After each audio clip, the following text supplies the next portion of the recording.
আচ্ছা শুভ্রজিৎ, ধর তোকে একটা পাওয়ার দেওয়া হলো যে তুই তোর লাইফে দুজন মানুষকে ভ্যানিশ করতে পারবি। তো তুই কোন দুজন মানুষকে ভ্যানিশ করবি এবং কেন ভ্যানিশ করবি সেটা একটু আমাকে বল। ইন্টারেস্টিং বলছো বস। দেখ, আমি সর্বপ্রথম ভ্যানিশ করতে চাই আমার দাদু আর দিদাকে। মানছি তারা এই পৃথিবীতে নেই, কিন্তু ওরা যা এখন যেভাবে ওরা মানুষ করে গেছে, আমি তার জন্য আমি তাকে থ্যাঙ্কস কোনোদিন জানাবো না।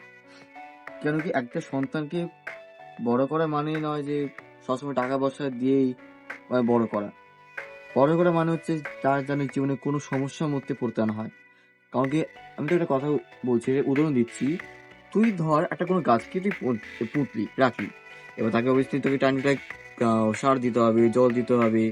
তারপর তো একদিন আরেকদিন তার ফল তো ভালোভাবেই পাবি। কিন্তু তুই ধর সেই গাছটাকে তুই ঠিক করে তুই কেয়ার করলি না, লাইক পড়ে আছে তো পড়ে আছে, জল দিবি দিবি না দিবি না দিবি, দিচ্ছিস কি না দিচ্ছিস দেখছিস না, সার দিচ্ছিস কি দিচ্ছিস না, তখন তো সেটা ফল খারাপভাবে তোকে পেতেই হবে, কিছু করবার নেই তোকে। লাইক এইটা লাইভ এক্সাম্পল তোর সামনে বসে আছে, অর্থাৎ আমি।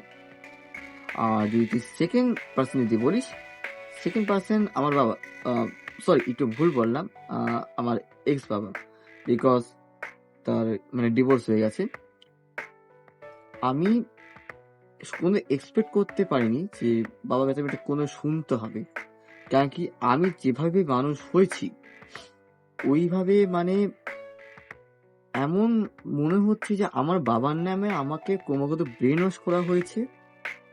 আর একটা ছেলের জন্য একটা বাবার ভালোবাসা কিন্তু খুব খুব ইম্পর্টেন্ট, মায়ের ভালোবাসাও ইম্পর্টেন্ট, কিন্তু সব থেকে জীবনের প্রথম বন্ধু হচ্ছে বাবা। কিন্তু বাবা আমাকে যেটা বলেছিল, সরি এক্স বাবা যেটা আমাকে বলেছিল, আমি কোনো এক্সপেক্ট করতে পারিনি যে আমি আদৌ তার ছেলে কি না। আমি নিজে কি বলবো, আর বলার মতো কোনো আর ভাষা পাচ্ছি না। কারণ কোনো ছেলে চাইবে না সেটা বাবা থেকে দূরে হোক বা দূরে থাকুক। তাহলে এখান থেকে আপনারা কি শিখলেন? যে লাইফে চোখ বন্ধ করে কাউকেই বিশ্বাস করা উচিত না। আমার আগের ভিডিওটা আমি নিচে পিন করে দিচ্ছি, আপনারা দেখলে বুঝতে পারবেন যে প্যারেন্টসদের বা গার্জিয়ানদের কতটা সতর্ক হওয়া উচিত নিজেদের বাচ্চাদের মানুষ করার প্রতি। তার লাইভ এক্সাম্পল, যদি আপনারা ঠিকভাবে মানুষ না করতে পেরেছেন, ঠিকভাবে কেয়ার না করতে পেরেছেন, যেমন একটা চারা গাছও ঠিকভাবে কেয়ার না করলে বড় হয়ে ঠিকভাবে ফল দিতে পারে না, ঠিক সেম অ্যাজ আজকে লাইভ এক্সাম্পল আপনারা দেখলেন আমারই বন্ধু শুভ্রজিৎ। সে ঠিকভাবে মানুষ হতে পারেনি, তাকে ঠিকভাবে কেয়ার করা হয়নি, তার দরুন আজকে সে কোনো ফল দিতে পারছে না।